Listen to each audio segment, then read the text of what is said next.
Pat yourself on the back because you are right here, right now, for a reason. Welcome to the On Purpose podcast, where together we will empower ourselves and others to live lives with more passion and purpose. How you doing this morning, Jared? Yo, fantastic, Mr. Ali. How are you? I'm great, man. I got my batteries recharged, and I'm ready to go. Is your liver recharged? Yeah, my liver got woken up this weekend as well. Definitely. Yeah, how was Texas? It was great, man. It was great. I went to a really close friend's, pretty much a family member's bachelor party. It was with a big group of guys, most of them who I grew up with in high school. We all lived in the same neighborhood.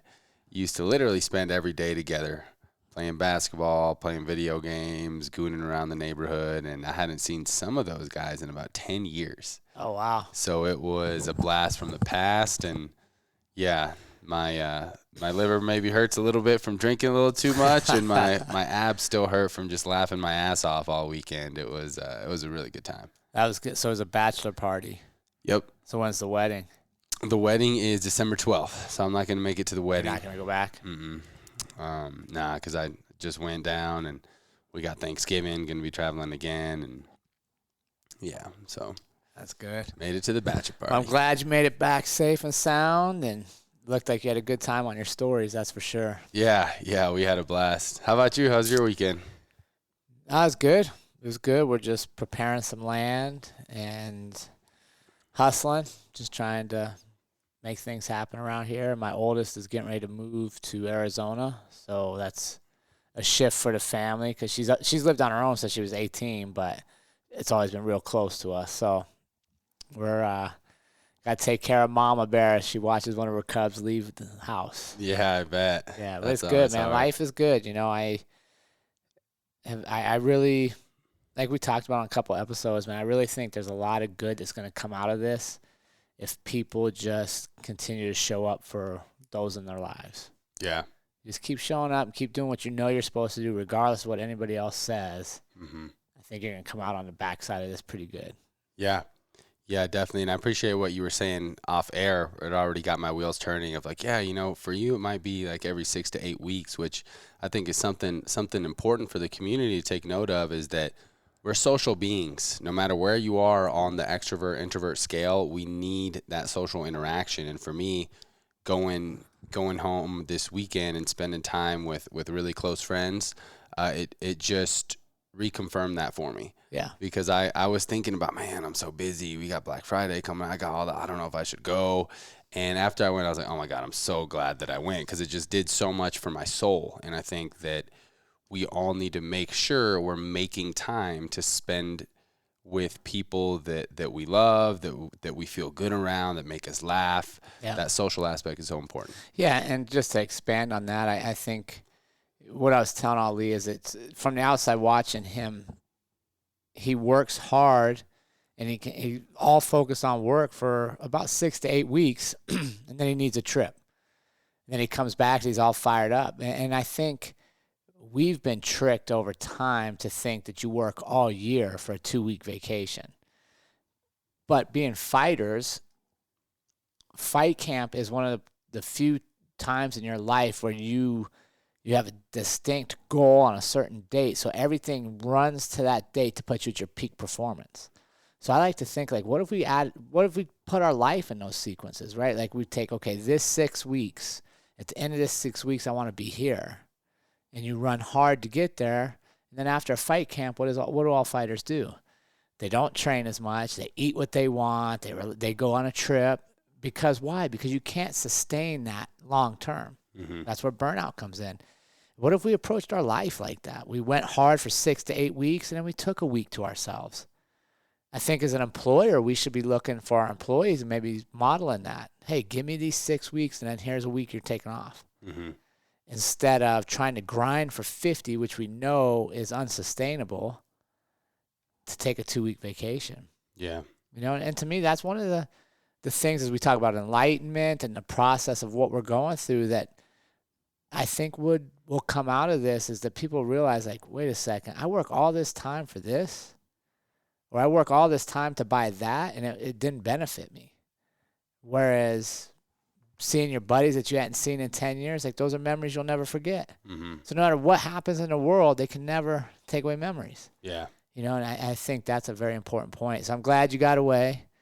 And it's just fun to start going inward, like you talked about on the episode of, I think that was out last week maybe, Mm-hmm. when you go inward to find your peace and find your happiness. I think that's also good to go inward to go, okay, what is it that I need to do for me to recharge? Yeah. Yeah, I think it was Living Freely. Living Freely, Yeah. yeah. So that was good. So if you haven't listened to Living Freely, get out there and listen to that one. Man, we just continue to grow, which is exciting for us, and it's an honor that you guys allow us this place in your life. So we want you to know we appreciate you. Amen. Thank you, guys. Well, today we have a very interesting topic that goes against the grain a little bit. I think it goes against kind of mainstream discussions that surround productivity, mental health, gratitude, awareness, all of these things. So the title of this episode is Toxic Positivity.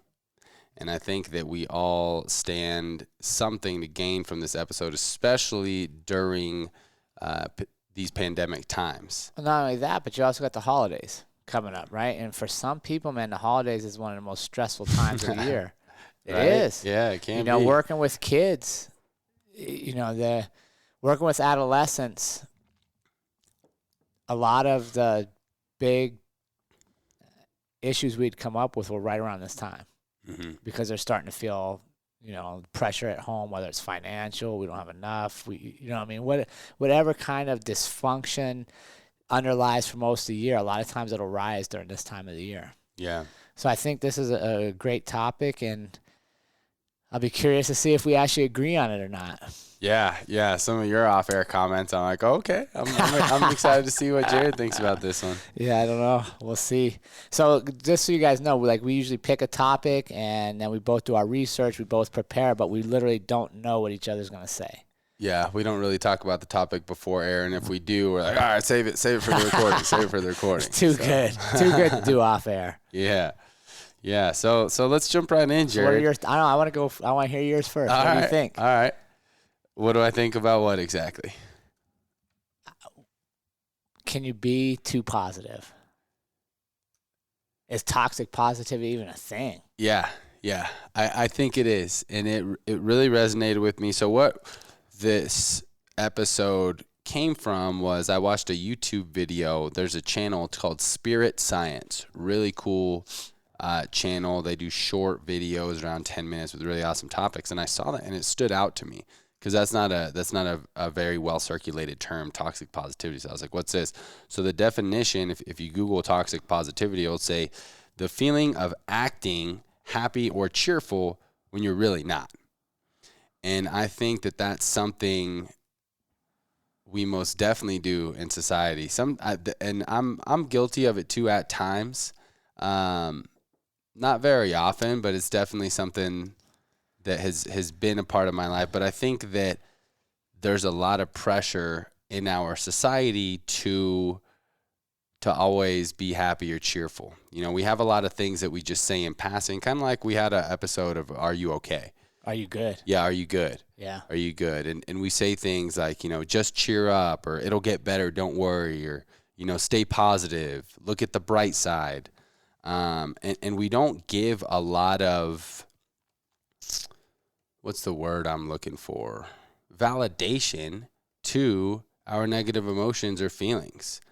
I think that we can do a little bit more. And trust me, y'all know I am a huge advocate for staying positive, for everything positivity, you know, practice gratitude. I mean, I am relentless on doing things so I can stay in these positive emotional states. But I think for a lot of us, it can be hard in society and social media to really believe that it's okay to not be okay.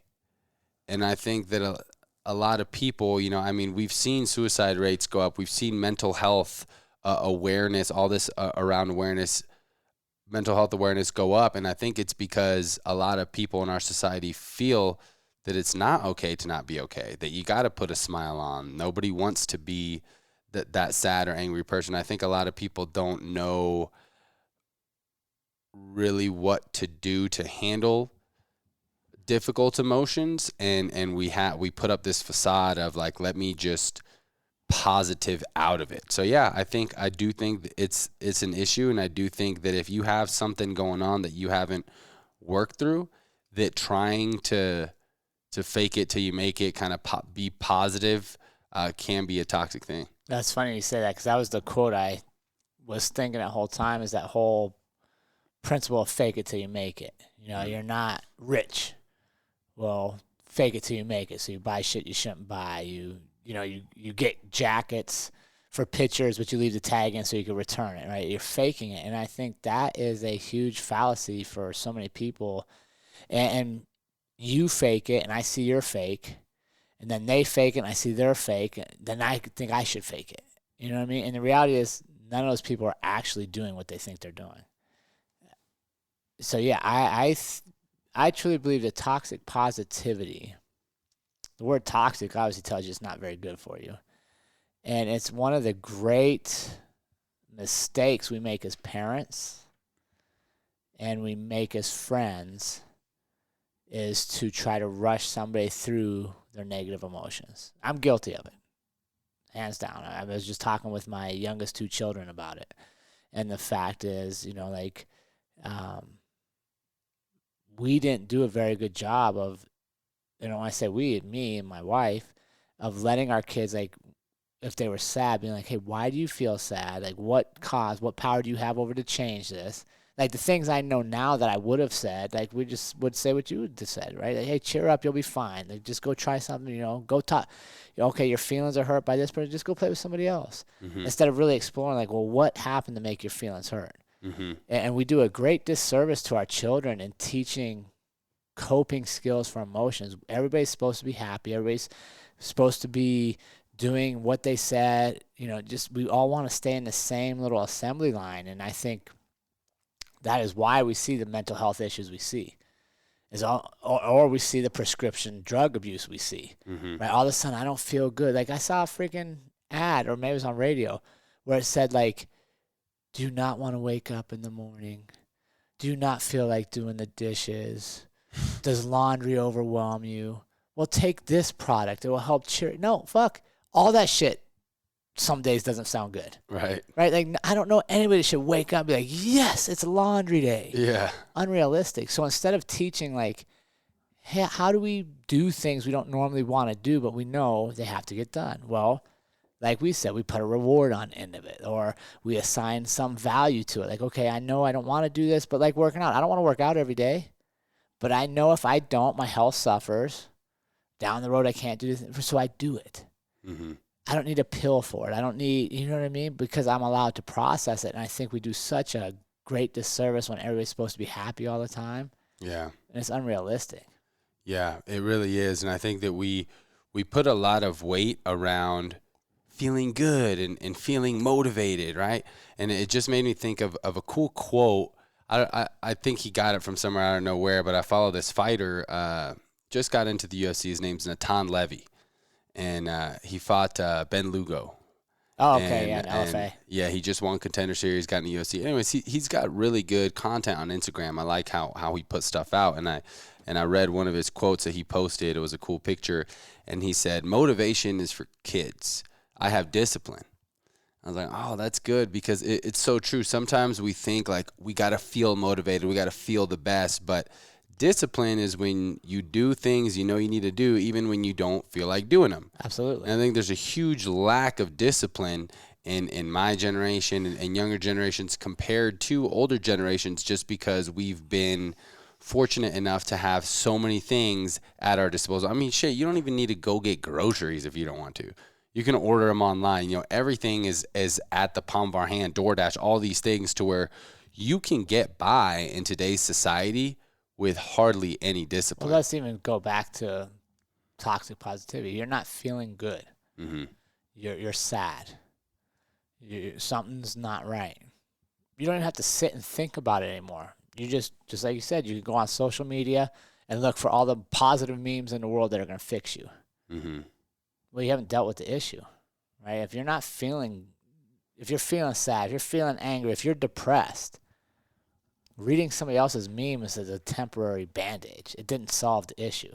Right. You know, and that's one of the big reasons why we're not closing the gym this go around, the lockdowns, whatever the hell they want to call it, because you've seen it. How many people come to talk to us after class? Nothing to do with mixed martial arts. Mm-hmm.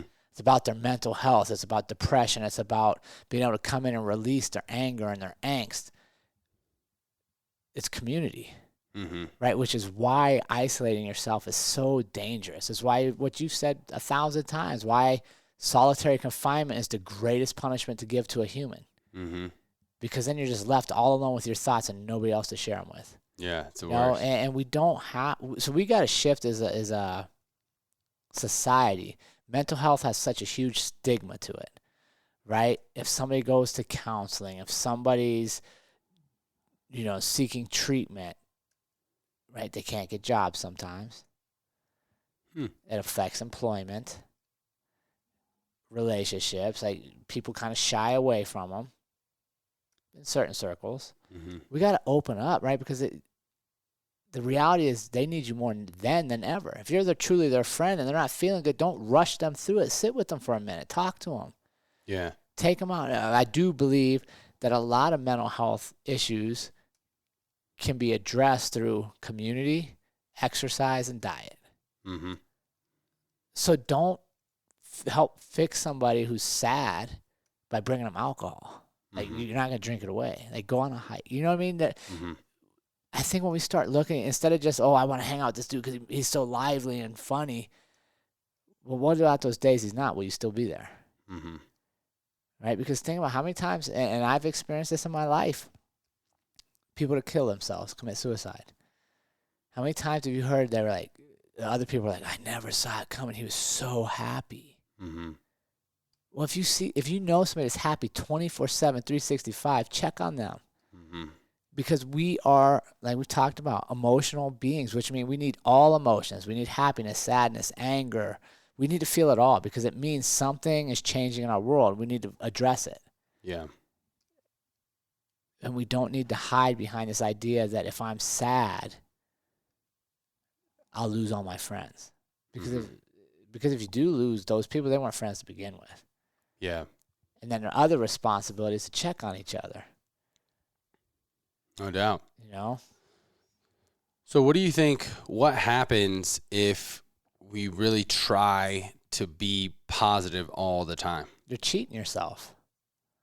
Think about when some of the best lessons you've learned in life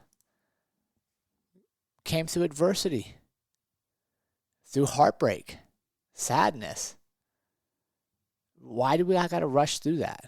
I'm learning there. Mm-hmm. If I'm sad, I want to know why. What is it about this that's making me sad? And I've shared this on a couple other episodes. I've never had anxiety issues, ever. And I've done things that a lot of people probably won't want to do. Mm-hmm. This lockdown has caused me anxiety.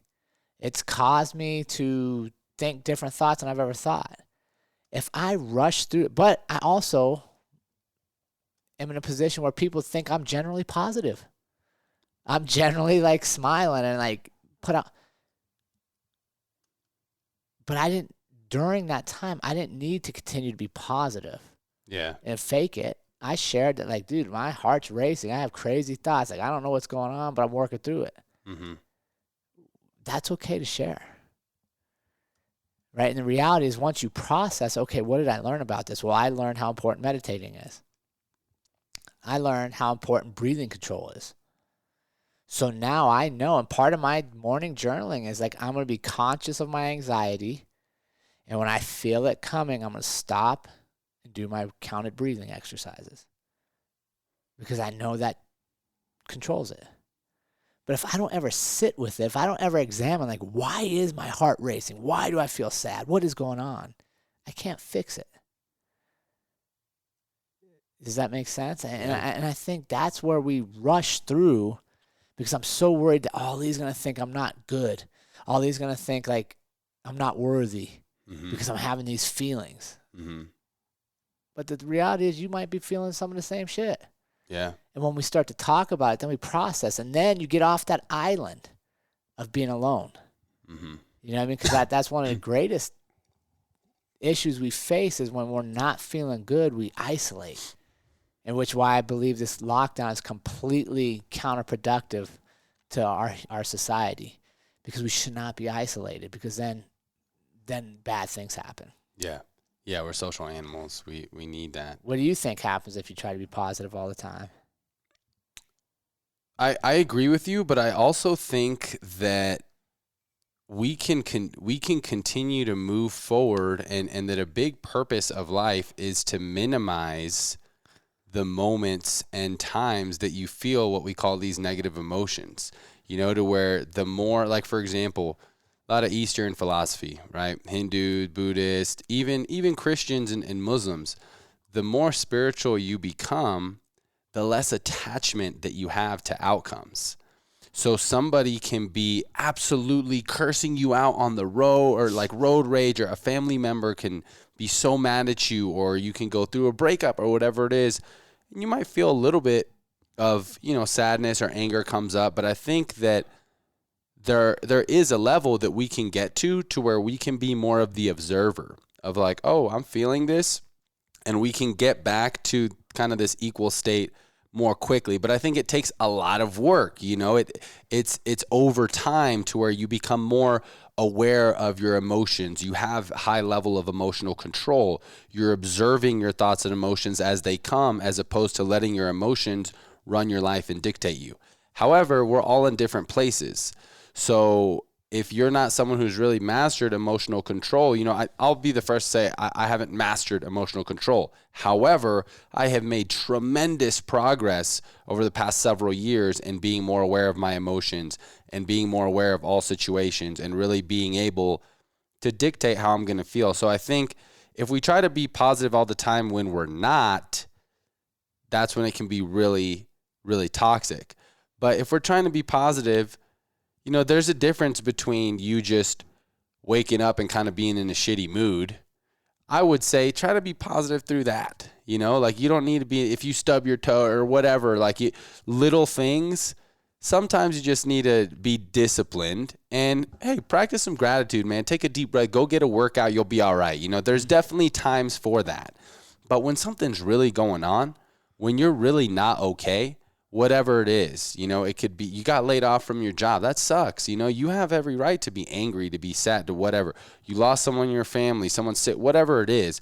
There are times where it's okay to not be okay, but it's not okay to stay there.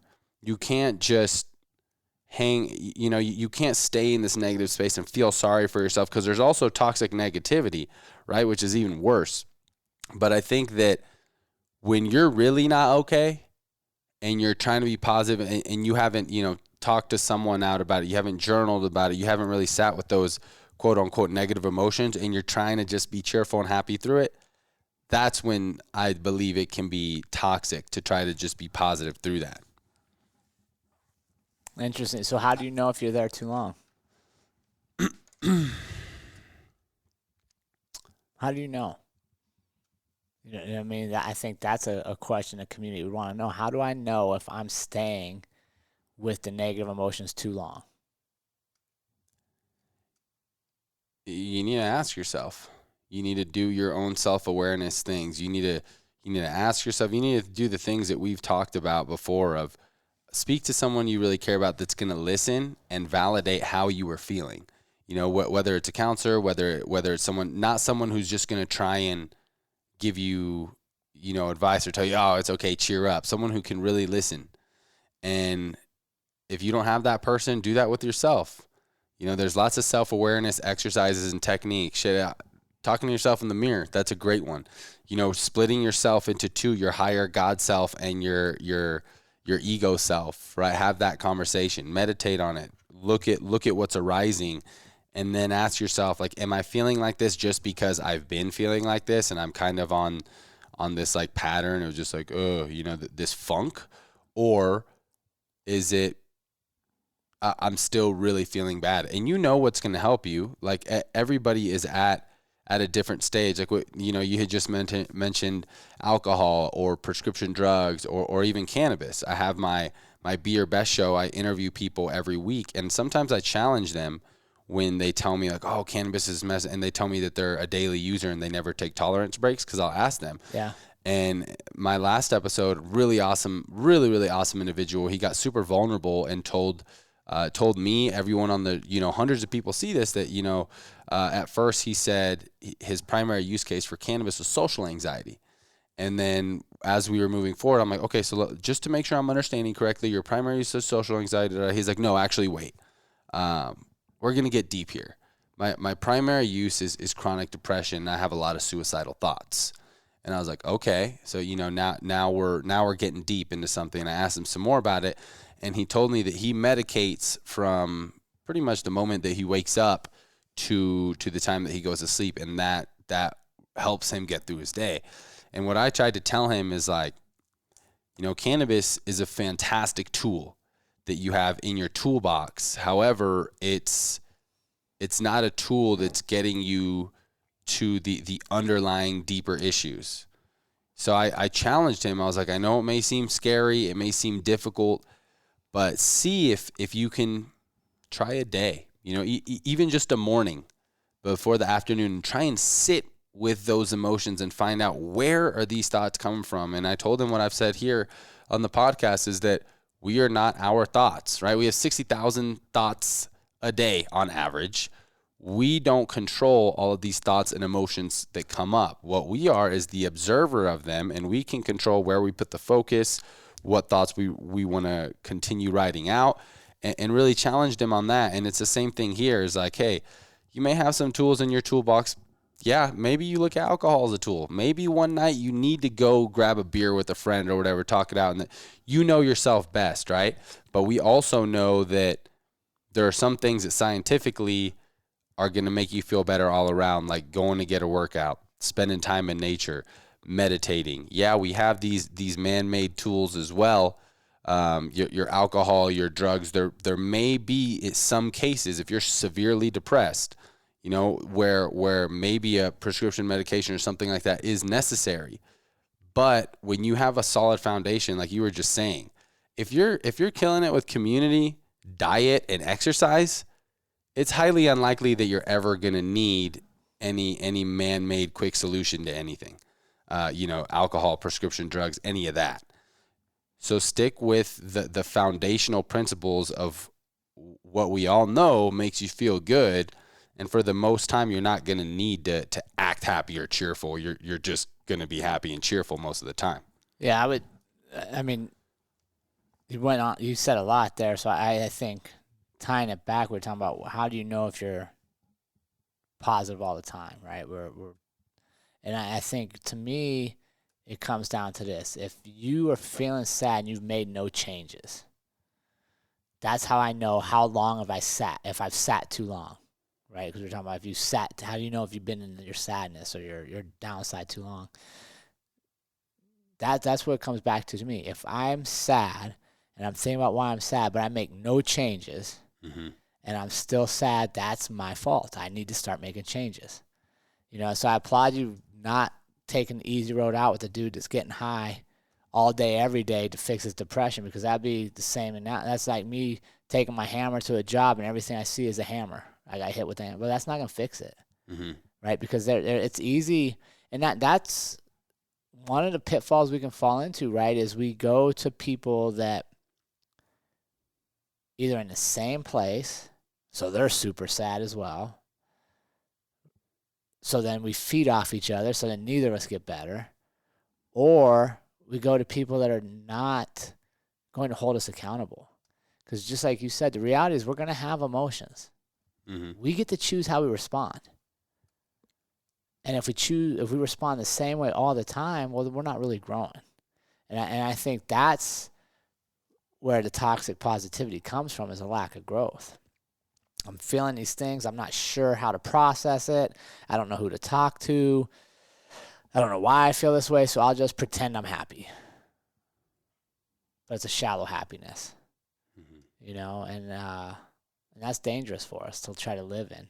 So going through this crazy time, man, if you're anxious, if you're sad, you're angry, like feel all those. But then, like Ollie said, be disciplined, be accountable, sit for a minute, figure out what is it that's triggering this, and then adapt. You know, we're amazingly adaptive creatures if we believe in ourselves and we take control of our world. Mm-hmm. If we sit and let every external source manipulate us, then unfortunately we're easily tricked as well. Yeah. You know? Yeah. I think we're good. I think we are good. This episode rings true for me. You know, I think that sometimes I can be quick to just go to positivity, but on the same end, it can be useful if you are feeling down to practice gratitude, do these things that make you feel good if you know where the root cause is coming from. And if you don't, I think it's important if you don't know. Because sometimes writing, sometimes talking to your buddy will help you be like, oh, that's where this came from. Yeah. That's what that was one of the things with the anxiety and stuff going through. Like, it took me a while to figure out, but what it basically boiled down to is I was getting anxious because for the first time in my life, I had no control. My businesses were closed. My kids weren't in school. Like, literally everything, my foundation was being attacked. Mm-hmm. So instead of hiding from it, I sat with it. And I was like, okay, what brings on these feelings? Okay, then media, watching too much news, reading too much into this. Okay, so I got to limit that. Yeah. Now what else? Okay, I need to make changes in my life to where they can't take my stuff away. Yeah. Right? Because now I'm processing, I'm moving forward. And I think that's what we all got to realize. We are all, like I've always said this, we're all superheroes. Mm-hmm. Every one of us. We all have superpowers. Our job is not to give them away and just let everybody else have power over us. Our emotions, our thoughts, our feelings, our control on us. Mm-hmm. And give yourself grace. Have great days. Have moments when you're not so great. Yeah. Because it's important. Like, how many times during this process of you and I leaned on each other and been like, dude, I'm in a funk, man. Or like, you know, like the one day you sent me that very, very nice text and I was like, fuck it, just cancel it all. I don't want to do it no more. And you're like, bro. And I'm like, yeah. Next day I'm like, dude, I'm sorry. I just wasn't, you know? But like, we got to have that space. Mm-hmm. And I truly believe everybody has that person in their life. And if you don't, come join this community. Like, there's plenty of good people here. Yeah. Yeah, we're here for you guys. I wanted to just share one quick story that came to mind. I was recently in a funk, you know, and I think I shared it recently with the community, but my father was diagnosed with cancer. I went down to Houston. He got his surgery on his colon. We were really confident that he was going to have the surgery, be cancer-free. And then just a few days ago, I find out that just last week, the reports came back, and now he's at stage 3A. And it's not good. You know, 40% chance survival rate. He's going to have to do chemo. He's going to do all that. And I witnessed my grandfather die from chemo, slowly killed him, you know, very, very sad. And it's a tough thing. And I was not good. Yeah. I was definitely like not good, like sad, really funky state for about 2 days. But what really helped, I didn't feel like going to the gym and working out. I did not. And I almost didn't. But I went. I knew I was going to feel better. Everyone, you know, you, Coach Steve, hey, how you doing? How you doing, man? And I quickly was like, not good, man. I'm not good. Oh, what's going on? Yeah. And my dad has cancer, you know, and everyone kind of asked me in just the simple conversations there, Coach Ryan, even the teammates, everyone, it made me realize how often people are like, how's it going? How are you? And it's not very often to where I say not good, but I think about what we say here. And I was like, I need to tell people. Yeah. I was like, not good. And I would hear myself talking why and explaining it. And I really thought about, you know, worst case scenarios. Hey, my father could be dead in the next 6 months. This could kill him. That's something sad. But I didn't stay there. I didn't dwell on the worst case scenario. I acknowledged it. I spoke to people, hey, I'm not good. And I was feeling much better by day 3 of like, this is the situation. It is what it is. I have to do the best that I can to help my dad fight the biggest fight of his life. Yeah. And I was good. I was good, and I am good, and I'm ready to fight with him. Yeah, and it doesn't mean the information changed. Right. Right? He still has cancer. Yeah. But now you realize, okay, 40% chance. That's average. Fight beyond average. Who Right. knows what it's going to be? Like, we can either sit and quit or we fight. Yeah. You know, and I think, but yeah, and I think to me, the point of that story is the greatest gift you can give anybody in your life is to listen. Mm-hmm. Right? And how would that story have changed if we'd have been like, hey, Ali, how are you doing? You're like, not good. And we'd be like, okay, we'll see you in a few minutes. Right. And you'd be like, what the fuck, man? Or if I was just like, I'm good, and I didn't share any But of that. when you and shared it, the acted people good. around you listened, Right. asked you questions, didn't give you advice, Nope. just let you talk. And I felt much better. But that would have been an instance where I would have been exercising toxic positivity. Absolutely. You've been faking happiness I would have been faking that I was good. because you thought that's what people expected. Mm-hmm. The reality is you weren't good, which stood out to us. Like, wow, Ali usually comes in on fire. Mm-hmm. I better ask a question. What's going on, dude? Right? And then none of us had solutions. Mm-hmm. We just later said, we're here for you. Let us know how we can help. Mm-hmm. That's all. I mean, that's literally how simple this communication between humans can be if we just quit pretending we're all these other things. Yeah. Just listen. Period. So, all right, team, we appreciate y'all being here. If you want to get deeper with the On Purpose podcast, we would appreciate your support on our Patreon page. There's memberships available at multiple tiers. They come with different benefits.